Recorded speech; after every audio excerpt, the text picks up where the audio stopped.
A very warm welcome to everyone and to you, Mr. Jagannatha. Uh, as I was sharing with the community on our post, the first time we met was when Subhashri had introduced us and we had tried to pitch a grand challenge with Reliance Foundation as the nudge. And one thing stood out in that conversation for me and has stayed with me since then, the fact that on the other side of the table was someone not seasoned just in CSR and social development, but also in business. Right? You brought a very rare set of insights for a CSR leader, and that largely came from the fact that you had transitioned to the sector, having done work in deep business, seen the inside out of rural India, understood the economy, the people, and the transferable skills are what made you very unique as a CSR professional. So, of course, in this series, celebrating our 1 year, a series of conversations that we've been having. The next one, incidentally, is with Shiv at ITC. Again, a very similar background. We do want to leverage this life experience of yours, understand your career journey, and inspire us to take some bold steps in shaping our own second careers as the community that's in the process of being formed as we speak. To kick off the conversation, would love to understand how it all started, Jagannatha. I saw on LinkedIn that your very first job was at ISRO. That is so radically different from everything else that you did thereafter. Help us understand the early years before we then get into the crux of today's conversation. Yeah, sure. Thanks, Sudha, and thanks, Shanti and Sushma for hosting this, and thanks to all the participants who are here to listen to this conversation, and hopefully we'll have some interactions later in the form of questions. So, to answer your point about the transitions that I have made from one end of the spectrum to the other end, I'm sure you would have heard, most of you would have heard this from many others of this generation who went through a set path up to a point in their lives, right? Those days, engineering or medicine were the chosen fields. If you are doing well, you have to be an engineer or you have to be a doctor type of set formula from the family. That's how I ended up being an engineer to start with, honestly. And it's not like I made too many choices at that point of time up to that graduation, right? Thereafter, unlike today, or let's say in the last 10 years, when we have been seeing a lot of changes in the technology space. I happen to be an electronics and communication engineer when I graduated. And those days, it was like what AI was 10 years ago, for example. Okay. In India, there weren't too many organizations who could think of engaging electronics and communication engineers in a gainful way. More so from my point of view, where I was coming from, in terms of wanting to do something cutting edge or something. As a 20-year-old, you have those ambitions, which is the path I pursued and joined ISRO. With an ambition. Of course, I had a goal to eventually pursue an MBA, but with an ambition to explore literally this cutting edge research and development kind of thing. And it was in, a glorious organization, and it is still a glorious organization, ISRO. And as I entered just after a major mission that they had successfully, and I had a period of lull for a while. Well, I was involved in a few projects and supporting the organization, including the good fortune of having interacted with somebody like Dr. Abdul Kalam on one of the missions. But then I realized if I needed to pursue my further ambitions in terms of, career goals, I needed to switch gears. And it was very difficult. You can imagine again, in early 80s, an Indian family allowing a son to leave a central government job Yes. and go and join a business school. So that was not easy. But I said, no, I'm doing this. This is where my mind is. This is where I want to pursue. That was the first time I took the risk in terms of switching gears completely and moving on from a very safe and very good organization. It's not like, I mean, it has always remained a great organization, and I really enjoyed that short stint there and the warmth I had from everybody. And then I moved on to do my MBA, and then I kind of took to finance like fish to water. This was IIM Bangalore. Yes, IIM Bangalore. And I mean, it was a natural thing that happened to me. Like it was not that somebody guided me. Oh, you need to be doing finance. You need to be doing this. You need to be doing that. It just happened, honestly. And then from there, I went on to development banking, ICICI, which was something which I wanted to look at. I wanted to basically be in the finance space, and ICICI was and still remains a great organization. So in fact, this was my good fortune that I, at every stage, got into organizations organizations of my choice and where I liked to be. So yeah, I got in there. So that's how the initial transition happened for me. I did take the risk of jumping from something very safe, secure, and all that stuff in the context of lifelong pension. Yeah. Yeah, absolutely, absolutely. And all my contemporaries of that day have done very well in ISRO also. And so, yeah, and the organization went on from strength to strength. But then that was the first time I really took that risk, much against the normal expectations, and moved on. But I think thereafter, I never looked back, I feel. Yeah. Talk to us a little bit about the middle years, and particularly the choices of specializing in finance to moving to general management, acquiring a more well-rounded generalist profile in those years. Yeah. And of course, the switch to Reliance, your longest stint.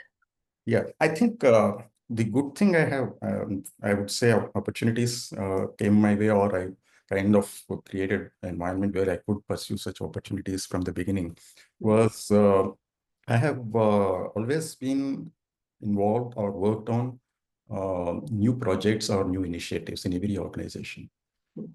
Even as I joined ICICI, going back, within a few months, I had the opportunity to be part of the core team that had set up a venture capital company, first venture capital company in the country, which is ICICI Venture today.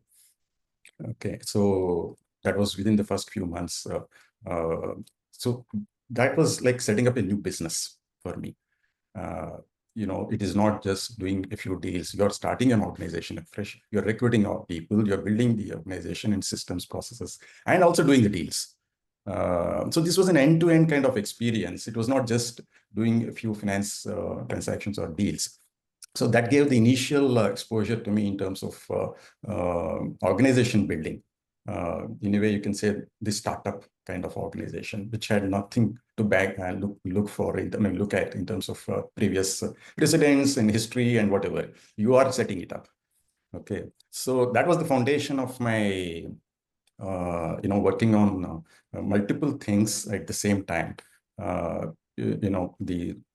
What you find in today's startups, for example, if you're a founder of a startup, then despite your your specialization, you have to do everything in the organization.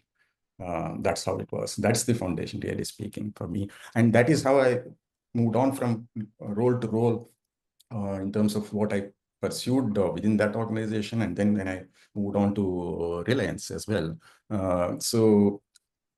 It is never the same thing that I would do for years on.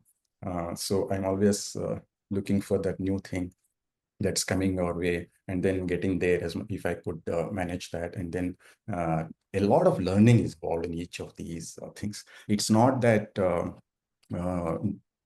somebody is giving a ready-made thing for you, then you go run it kind of thing. It's a constant learning and adaptation at every stage. That's a key thing that I have found that was required at each of the stages of transition that I have made. I have learned new things about different sectors, despite being a finance professional, but working across sectors. I would one day look at software and IT, another day I would look at biotech, cutting edge biotech research project, and a third day I would look at a pharma, fourth day I would look at some industrial project, and so on. So this gave me a tremendous exposure in terms of looking at the vast landscape of different sectors. And each time when you look at this, it's not like you just take what comes to you. You have to get into the depth of it. So this is where the rigor comes. Yes. Yeah, the rigor is very critical for you, and otherwise you won't be able to manage these diverse things and converse with ease with the people who are experts in it. Yes. And I That remember from our conversation extended beyond industry sectors to topics like India's water crisis, to agriculture, to rural development. exactly, which is what. So that was the foundation of my life journey actually in the entire career. So it was never a problem for me to transition from sector to sector, from role to role, and so on.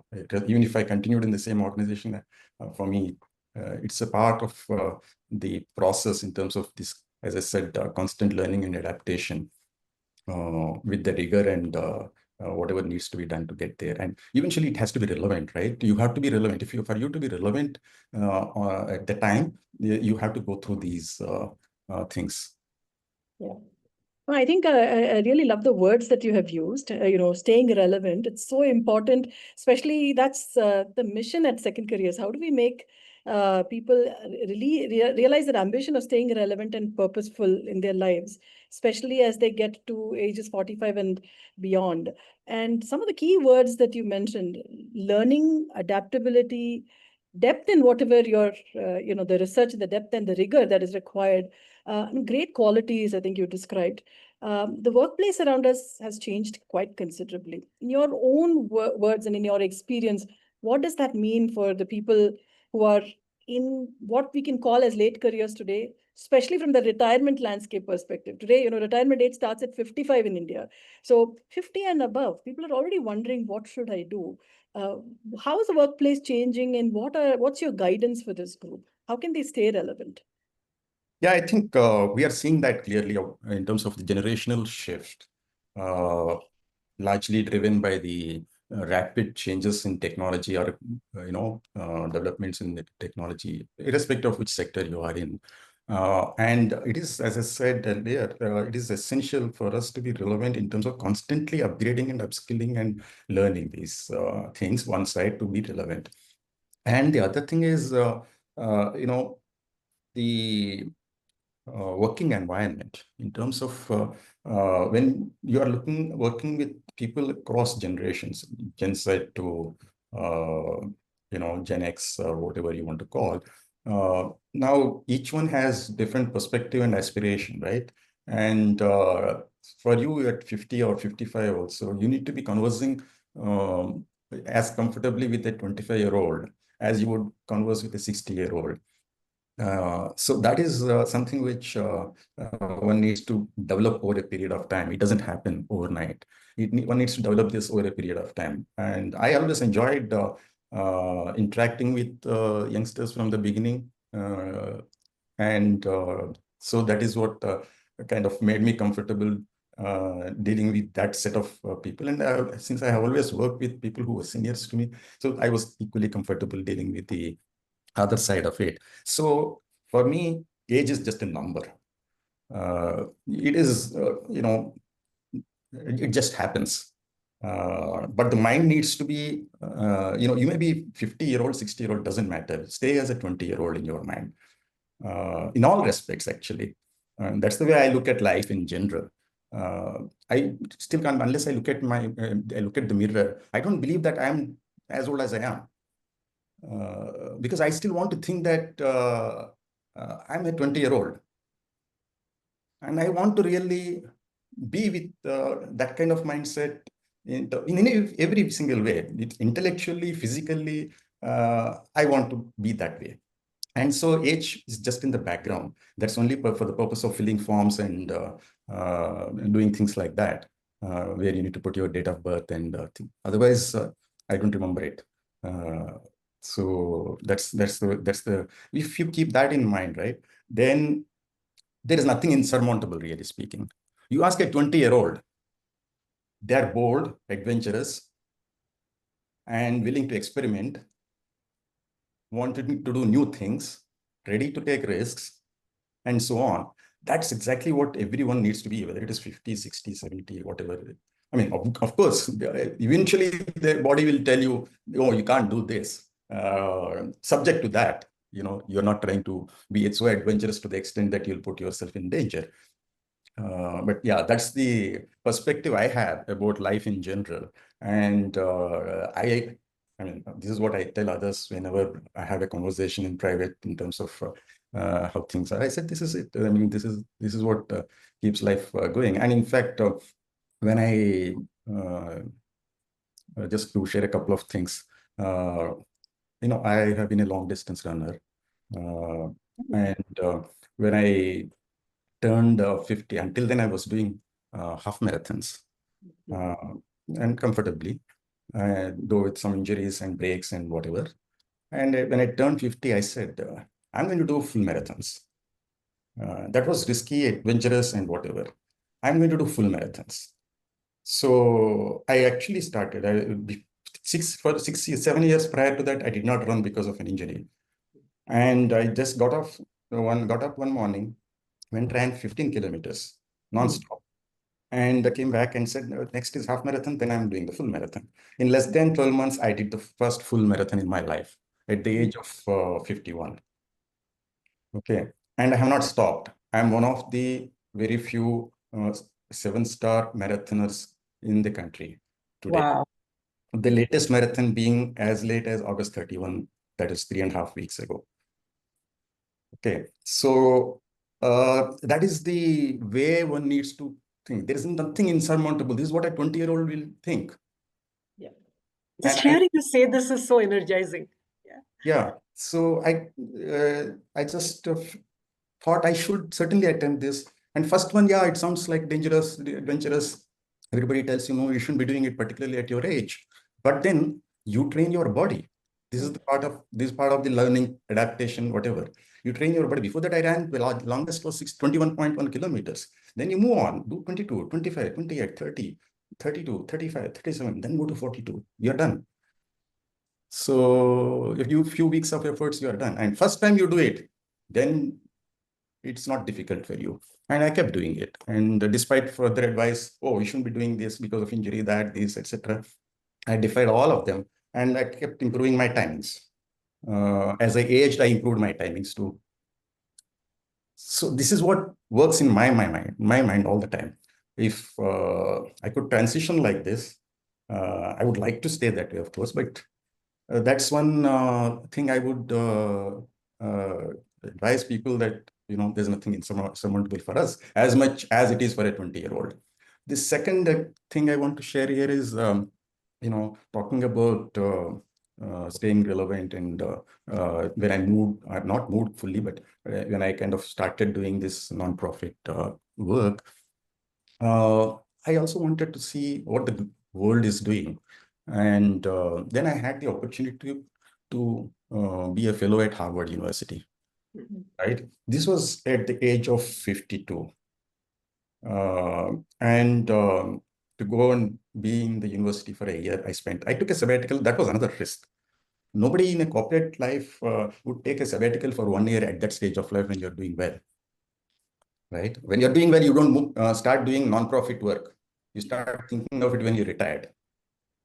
And I was doing these simultaneously, business and nonprofit on one side. And then I said, let me go explore the world. And then I went to Harvard, spent a year as a fellow there, and saw the world. And, that was part of the upgrading, upskilling, staying relevant, whatever you want to call.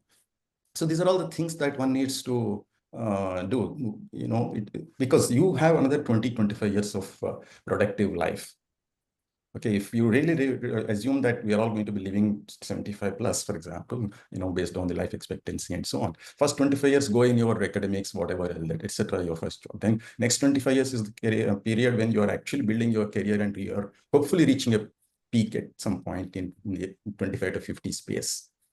And then you need to be thinking of what next 25 years, what is it for next 25 years? What legacy I'm going to leave behind? What is it that I want to be remembered for? What is it that I want to be happy about in the life, which gives me fulfillment and happiness as long as I live? That I have done this kind of thing, not as a job, but as something where I have my passion and I have a purpose and I want to do this for the people I am with and so on. So that 25 years is something where I value that a lot more, because when you are 25, you say the entire life is ahead of you. When you are 50, you say, oh, I have only about 25 years of productive life left. Now I have to do on fast track. I have to go, at an extra pace.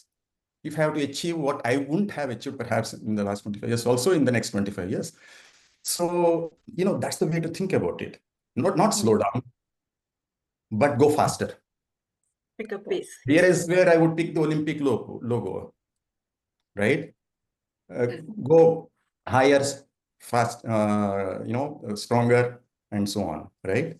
So the Olympic logo is very clear that, you have to go faster, higher, stronger, and now together, which is where what comes in when you reach this age of 50, 55, whatever.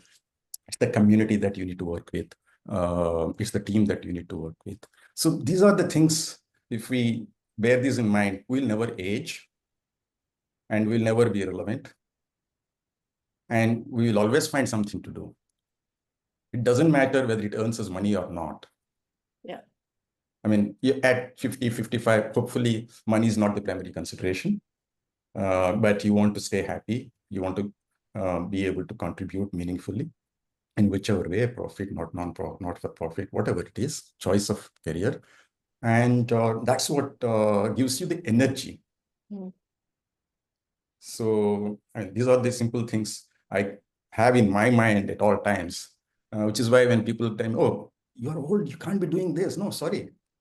That's what you think, but I am able to do this. Yeah. No, I think, it's very liberating. You've liberated yourself from a lot of fears, and you've taken risks to say that, beyond 50 or 55, whatever that age may be, I actually can make a choice to make myself happier and more relevant. And I don't need to stick to the same old norms. You started doing it in your 20s by, bucking the trend of staying only with engineering and going on to finance, then from finance into, not for profit and so on. But at 50, what do you say, there are even fewer, I think, restrictions. The restrictions are in our mind, and perhaps we can liberate ourselves from those. So very inspiring, Jagannatha. The one question that occurs to me is, you spoke about multiple generations. Is the generation that is in their 40s today going to look at life differently? Is a whole concept of jobs changing, and do they need to prepare for something different? Yes, I think I would actually say, of course, if they are already in 40s and have not thought about it prior to that, it's never late to think of it. Don't be worried about what the next opportunity would be like in terms of, don't look at it like a position. Don't look at it like a job. Do you like it? Then grab it. If you don't find something that you like readily, then you have to create some opportunity yourself in terms of exploring new areas. And new areas could be anything unrelated that you have done so far, which is where that is the risk one has to take, actually. Of course, not everybody might be in the same situation in terms of in situation of having being able to take those risks, maybe financial considerations, maybe family considerations. All those are also there. Sometimes some of those things create additional issues in terms of jumping and doing some of the things which could be risky at the outset, but eventually lead to fulfillment and happiness for the people. There are people who are becoming entrepreneurs at the age of 40, 50, and I have seen people becoming entrepreneurs at the age of 60. So there is no time limit to pursue what you like. So long as your mind is in it and you're willing to put your effort into it. Initially, yes, there will be hard. It will be hard. It is not going to be a path of roses. There are also thorns in that path. When you put roses, you will get a few thorns, but you need to kind of navigate that and make that fully a path of flowers only, no thorns, right? So that is I mean, it's easy to say, but it's hard to implement. But that has to be part of what you say, the DNA actually. It needs to be imbibed and learned over a period of time. It doesn't happen overnight, I feel. It happens over a period of time and needs a lot of patience to get there. It won't happen just like that. Okay, so this is my view on this thing when you are in the 40s and 50s and so on, because the risk-taking ability in general starts coming down as one ages, but then that is what you need to, that is where the experience needs to come into play. Yeah.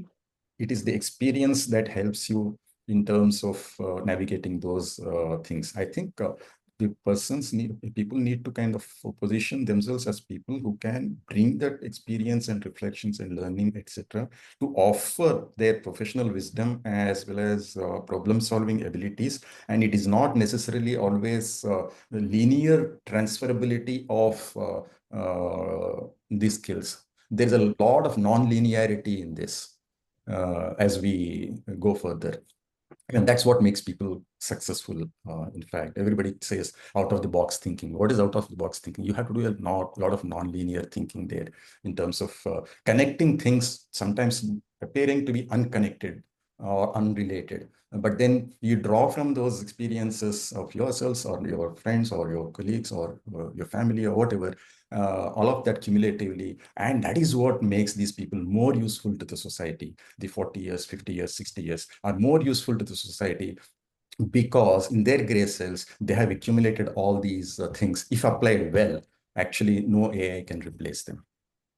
You've just answered a question that has come up on the chat box from Mukund, who says, can the new areas even include the ones in which the person does not have a dominant skill, experience, or knowledge? And I think you're talking about those skills that have been acquired over a period of just working, the perspectives that one has built, the experience that they've gathered, and how that is applicable across multiple domains. And that's how one can step into a new area. But I'd love to hear your view on it as well. Yeah, it is possible. Okay, if the question is like, there are people who probably have specialized over a number of years versus you wanting to explore that without having that specialization or technical skills and so on. That disadvantage remains, that handicap remains. Nevertheless, that specialist perhaps doesn't have certain things which you have. Now, how do you kind of complement and find a place in that ecosystem where you're not trying to do exactly what the other person is capable of doing, but you're trying to fill in for an organization or a team that, well, you are great at this, I can do this, so let's be together and we both together can do better than each of us can do individually if you pick only one thing.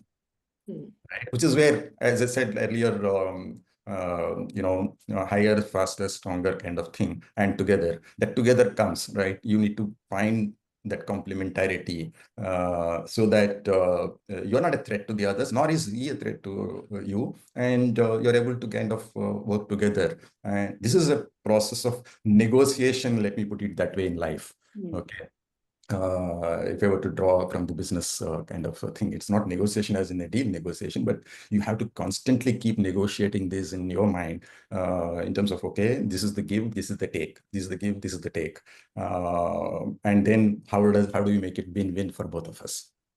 That is when you can find opportunities. That is when you can succeed in organization that you can find a place in terms of being able to do that. But then you shouldn't worry about your hierarchy. You shouldn't worry about your position. You shouldn't worry about any of those things. Am I getting fulfillment? Am I happy? Am I contributing? If the answer is yes to all these three, just don't worry about it. Move on. And if it's rewarding also, actually, nothing like it. Holy Grail. Very well said, Jagannatha. I'm sitting here and just hanging on to almost every word that you're saying. Triggered a whole lot of memories, conversations, instances in life. The one that resonated most with me is the limited career choices we all started with. Okay. Either you were a doctor or an engineer, and if you were not fit for either of these, then you settled to do other things. One key question and a fun question that I have for you um, is one of my items in my bucket list is to run a marathon.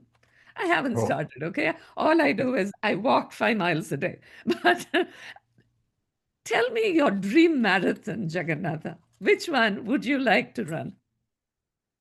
Well, I enjoyed every one of those. Every one of those had unique challenges. No marathon is comparable to the other from the point of view of physical challenges, as in the course and so on, as well as the environment that there, as in terms of the weather, the your body condition, and so on. You would have trained extremely well over a period of 4 to 5 months, very rigorously. But on that day, depends on how your body is, right? Even if everything has gone off well until that point, on that day, so there is a lot that has to go into that. And so coming to the specific thing about which was the fun marathon, I think from an enjoyment point of view, where I got the most fun or enjoyed most was in Tromso. That is, it's actually north of Arctic Circle. Wow. It was a midnight marathon. Wow. Oh my God. Yes, you start running after dinner. Okay, and you finish at midnight. And Whoa. there is a midnight sun there. And how cold is it? 4 degrees, 5 degrees kind of thing. Okay. It's not bad. When it rains, it's worse. But yeah, it did have rain too towards the end. That's worse when the How temperature. many people run? Sorry? How many people run? Oh, in the full marathon, there were about 500-600 people. Wow. Yeah. Now, So, is your goal in these marathons to finish or to finish in the top 5? To oh, finish in the top 10? What is your goal? no, see, the point is, I'm not an athlete to start with, right? This is something which I acquired over a period of time. And the primary objective is finish. Second is finish comfortably and finish happily. If your last kilometer is better than your previous 5 kilometers, Yes. then you have done well. Yes. That is the goal, right? It is not about how much total time you took, but have you run the last kilometer faster than the previous 5 kilometers? That is called strong finish. And that's what we kind of relate to in life. Coming back to this second careers, third chapter, whatever you say. That's why you need to do a lot more. You want to have that energy for that last kilometer so that you're not walking, you're not limping and all that stuff. You run strong and with your hands up and then not just drooping and all that stuff. That is what gives you the satisfaction. And that course I like also because it's not because it's midnight and all that stuff. It was different. It was a different experience. All that was great. But I enjoyed a lot of natural beauty. Right. I saw the sun, I saw the rain, I saw the snow, I saw the rivers, I saw everything.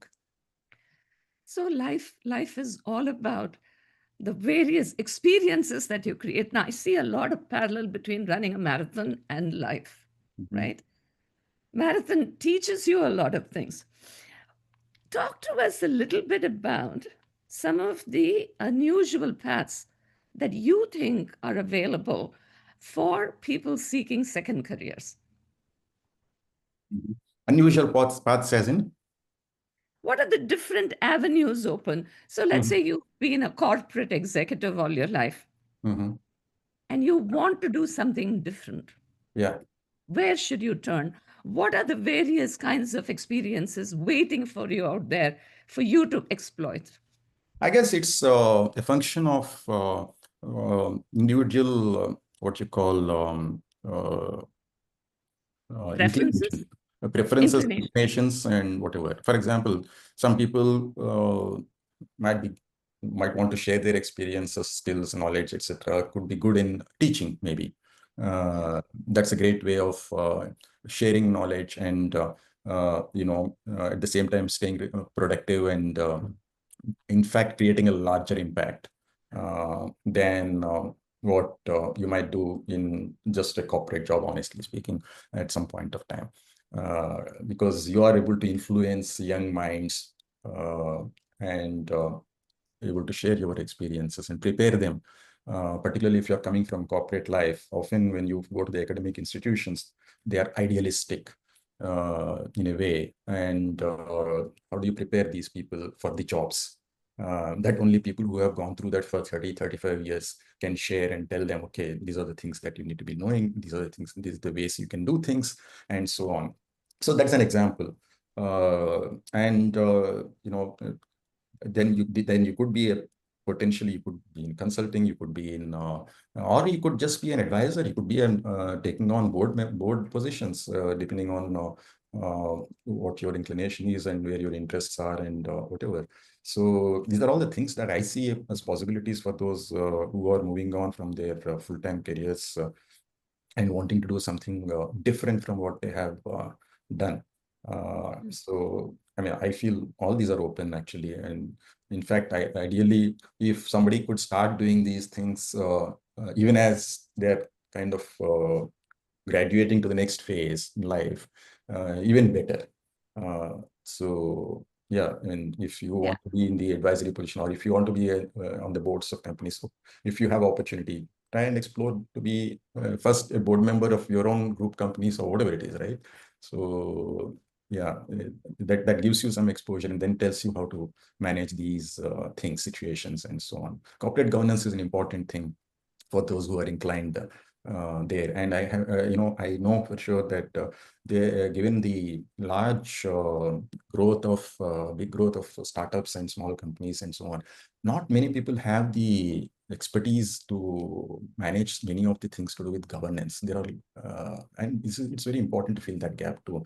If there are people who are inclined and can contribute, that's a good thing to do in terms of supporting organizations, smaller organizations in corporate governance and being on the board or otherwise and so on. So I see many tracks available to people. In fact, I mean, I have been on the boards of companies. So, for example, for several years, in fact, thanks to my venture capital days as well as subsequently.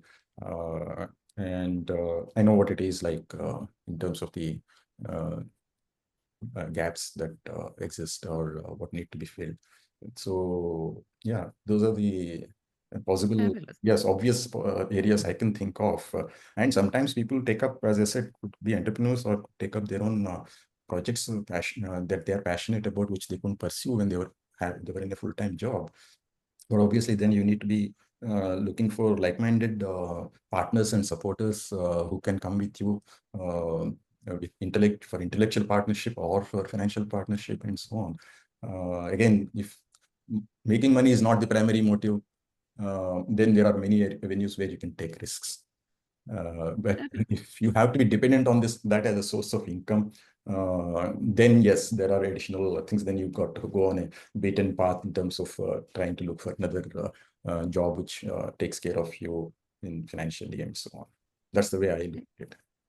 No, thank you. That does make a lot of sense. I'm going to take some questions from the audience. Rajesh Gopal, you had a couple of questions. Do you want to just unmute yourself and ask a question? Yeah, sure. Yeah. So Jagannatha, I think compliments on a fantastic session so far. I think lots of aha moments in the conversation. My question was, how does one prepare for a portfolio career when one is kind of bored of doing more of the same? Well, yes, that's you have actually answered the question yourself. Uh, you have to develop the portfolio area, right? In terms of not getting stuck with doing the same thing for more than a particular period. I mean, you need to define how many, 3 years, 4 years, 5 years kind of thing. If you are able to transition from one role to another role, one skill to another skill, or acquiring additional skills, etc., that is when you develop that portfolio thing in your own career. It is having said that, it's not that at the end of your career, even if it's in one area, you can't pursue the portfolio approach. But then it's a little harder for you to start developing that habit of doing that, as well as acquiring certain skills at that point of time. It takes you time. It's not difficult. It takes you time again, which is why, in fact, one has to make a conscious effort during from the early years of the career itself, that I want to be kind of learning as much as I can across areas, and not on a superficial basis, but as in depth as possible, so that I am able to do any one of them at any given point of time independently. Great. Great. Thank you, Rajesh. Here's a question from Mukund. Mukund asks, can the new areas even include ones in which the person does not have a dominant skill, experience, or knowledge, but is super interested in? The last three words I added. So, Jagannatha, over to you. Yes, sure. Let me give you my own example here. It's not difficult to do that. So when I at the age of 50, I said I decided to do the marathons, but actually on my 50th birthday is when I said I want to do something more than business. Okay, so which is when I started managing the foundation. So in addition to my business responsibilities, so when I got in there into the foundation, despite my being the head of the foundation and whatever, but there were a lot of skeptics. What is this guy with hardcore business guy going to come and tell us how to do development in remote rural areas, right? But then when I get into conversations and ask the right questions, then people understand where I come from. So in fact, I believed that we needed to bring enterprise approach to social development. So that is how I thought, what seemed to be a completely unrelated area. Now I had to bring my, as I said, accumulated knowledge in terms of how, and skills in terms of how to apply these to various other situations. And now one of them is like, development doesn't happen just by giving money. Sustainability doesn't happen just by giving money. You need an enterprise approach. Why enterprises are live organizations? So how do you make that happen in this development sector is how I approached it. So for me, that's an example I can share in terms of how you can do this in so-called unrelated areas. And within that, you got multiple sectors to deal with. One day you discuss health, another day you discuss education, third day you discuss rural development, and so on. And you have to, again, going back to my earlier point about learn and learn and learn on one side on your own, and then listen to people carefully and respond. Okay. And when you respond, the other person needs to feel that I'm adding value. That the emphasis that you're placing on learning is spot on. In fact, second careers, the way we have built our platform, we've said, look, there's a community aspect that you learn from each other, you share. And we're also putting a disproportionate amount of focus on bringing very valued training partners so that you're constantly educating yourself. So to what Jagannatha says, you need to have the will. And we've all done this, right? I changed careers after the pandemic from serving as a CEO. I'm a venture capitalist and now an entrepreneur. And I said, look, I don't want to just be a VC where I'm parking my money somewhere, but I want to run a venture capital fund. Now, that's not easy because people who are entering this field are 20-year-olds, okay? So if you want to change your career, you will have to go through the grind and you'll have to say, well, I am worth it and I'm as good, or if not better, than the rest of you. And that's what you see in somebody like Jagannatha, right? Um, there were a couple of things that you said, Jagannatha, that there are some questions. I'm not naming everybody here, but you talked about boards. Now, a lot of people do want to get into boards, and a lot of people are qualified to be on the boards. Yeah. Yet, the pickings are slim. What is your practical guide to actually getting on boards of companies? Because that's Well, going to be very relevant to a lot of people who are on our platform. yes, right. I think there's no easy answer for that. It is a function of how you have demonstrated your own capabilities over a period of time. When people see that, and when people see that you have added value to your current organization, let's say, in whatever role you have been, and that value can be transferred, or rather, you got that transferability to be on the board. When you get to the board, it is not that you are expected to perform any day-to-day tasks anyway. In addition to having that kind of understanding and being able to guide a team of people and so on, you have to also be good at the governance aspects.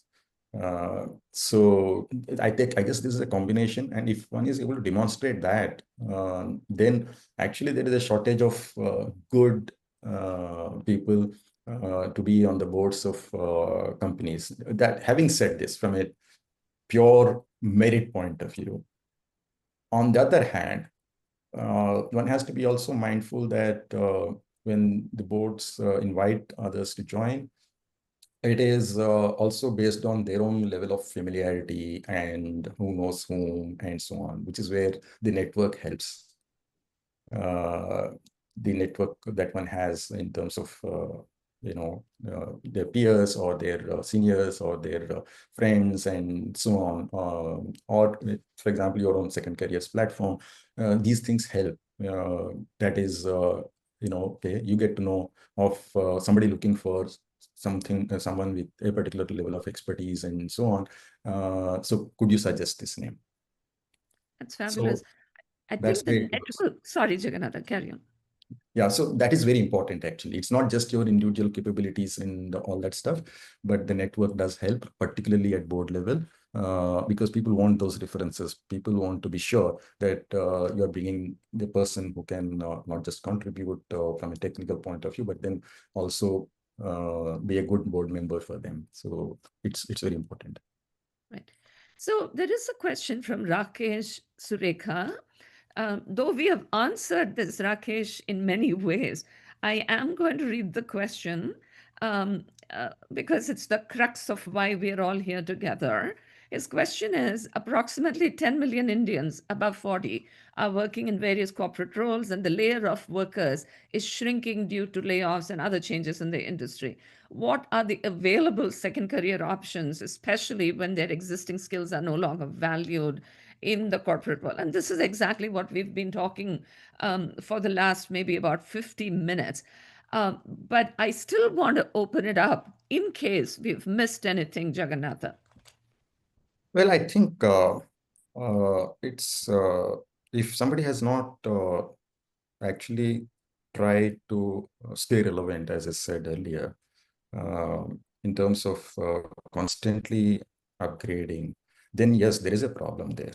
There is a problem in the sense like then it takes that much more effort to acquire the skills that are relevant today and be accepted. Okay, so this is like actually being on a treadmill. Again, bringing the physical part of it into play here. When the treadmill is running, you have to keep running, otherwise you are falling off, right? The world is not stopping for us. The world will continue to progress at whatever pace that is going to happen. Now, it is for us to kind of anticipate a little bit ahead and read the trends and start working on it, ahead of time. This is easier to say, as I said, but can be done. It's not impossible. So let me give an example from my own life. Back in ISRO days, I was well, a lot of technology and all that stuff, but somehow I was very fascinated about AI. This was 1984. Okay. So it was in the theoretical domain. And I was, as I said, idealistic in terms of wanting to look at cutting edge and all that stuff. And I was fascinated, and I started kind of going through that. And except that AI was not ever being talked of those days for a variety of reasons, which last 10 years has got its prominence for very good reasons. So, today when people started talking about AI, for me, it was very easy to relate. Because of what I was thinking those days, it was very easy for me to relate how I could apply AI in multiple areas. While I may not be the expert in terms of writing the algorithms, writing these models and all those things, but conceptually, I can explain to a team what and how, right? But I never worked on it. So the application part of it I can do. This is I guess this is, just the thing that you need to be always on the lookout for new trends and what are the things happening in your own area as well as in other areas, and how to integrate that into your own learning and thinking. It doesn't have to be formal always. It is your own initiative, basically. I think it's never late at 40, 45, 50. As I said, at 52, I went and spent a year at Harvard and working with the various schools there, and I interacted with students who were 18-year-olds as well as faculty, senior faculty there. It gives you wide exposure in terms of the perspectives and so on. You get that. That's you have to find various ways to get those things. Sudha, I think I've covered all the questions in the chat. Did I miss any? Mukund wanted to come in and ask his question. He's not. Yeah, Mukund. Yes, over to you, Mukund, please. Thank you, Sushma, for the opportunity. And thanks, Mr. Kumar, for the insightful session and so far. I have a question on the second career option. Suppose if someone who is reasonably updated, right? So there is no problem with respect to getting outdated, right? The person is reasonably updated in terms of things. But as a second career, if the person wants to pursue as an independent consultant, not necessarily a corporate role, what things do you see or crucial or critical? And then can you throw some light in terms of how the whole thing can be structured? I think one has to first assess oneself in terms of what core strengths you can bring to be an independent consultant, right? If you are joining a group of people, then as I said earlier, you can bring complementarity, and all of you will do better than together will do better than any one of you, kind of thing. But then if you want to be yourself as an independent consultant yourself, then there has to be something unique that you bring to the table for the people who want to take you as an independent consultant. If you're an engineer in a particular domain, then you have to say that, well, I have capability to deliver these solutions, which and then you have to do a lot of research there and share that in terms of you're sharing the perspectives to get a buy-in by the potential client or whoever it is, in terms of saying that, yes, this is what I see as an opportunity for you. And initially, I guess you will always have roadblocks in terms of resistance and all that. But again, this is where network helps. There's no shortcut to the network, I must say, which is where I liked this platforms like Second Career in terms of, if you're able to kind of share this and say that, okay, I can do this, then at least you have some people who can validate and make references and things like that. It always helps. Where you are not able to have, you don't have your own network, then you tap into the existing networks wherever you have access to. So if you have your own network, great, outstanding, actually, then you wouldn't worry and position yourself well. But if you don't have, then maybe this is a way to make an entry. And once you then make an entry and then you entrench yourself, then others will follow you. That's the way I look at it. Which is why Thank you very much. large Thank you very focus, much. yes, which is why such a large focus on community as second careers. And we hope city-based groups and special interest-based groups will form on the platform that we are facilitating all professionals on the platform with. Yeah. And Mukund, we are on the wrong side of the fence, okay? But the key is not to just accept that and do nothing, okay? So we can till cows come home says, oh, we are on the wrong side of our age. Who is defining that? We are defining that, okay? And like Jagannatha, okay, he's defied a lot of odds. I would like for each one of us to just draw inspiration.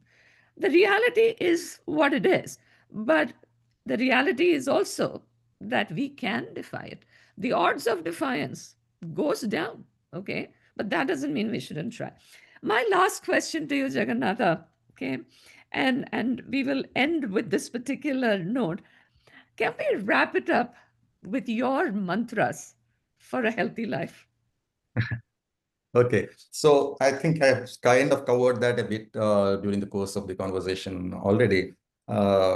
So my mantra is very simple, that don't ever have age in your mind.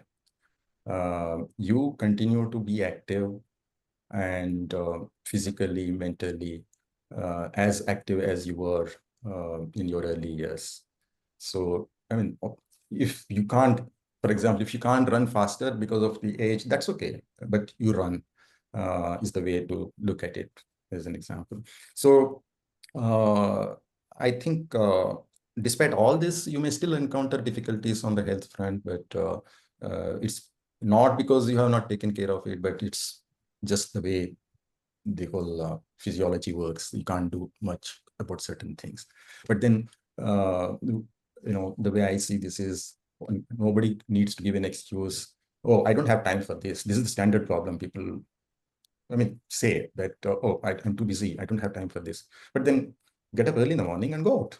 Very simple, before anybody else wakes up, which is what I have done. And before others get up and have their coffee, I'm back home after my run. So I never missed the rest of the day. I worked all day and late hours and nights and whatever, but then don't miss that ever with some excuse. Oh, I've been busy, I had late night call, I had this, I had that, etc. Of course, you need to have sleep, good sleep. There are three simple things in life. As I read a lot of literature on longevity, I'm very interested in that subject, by the way. Okay, I read a lot of literature on this, and three simple things that come across in all these things in life: diet, exercise, sleep. Yes. So if you have right diet, good amount of exercise, forget the work part of it anyway, that we spoke of, and then you will get good sleep, then you are done. Your longevity is taken care of. It doesn't come with supplements and medicines and all those things. Despite this, you may encounter health problems, but these are the three things that always go on in my mind. When I eat, do I need to eat this? Is this the right thing to eat? For me, if I don't need it, I don't eat it. That's so far as diet is concerned, right? Exercise, as I said, is part of my life. So that can't be taken away, and no excuses for it if to stay lazy. And sleep follows. And you do well, you work well, you are happy, you'll sleep well too. So these are simple things I see. If you have a happy day, you have worked, you have done exercise, you have eaten the right things, you have had a happy day, you will obviously sleep well. and next morning you're fresh for your run or whatever you want to do, and then ready for 14-hour work or 16-hour work. Thank you very much, Jagannatha. This was a very practical, very useful, extremely enlightening session.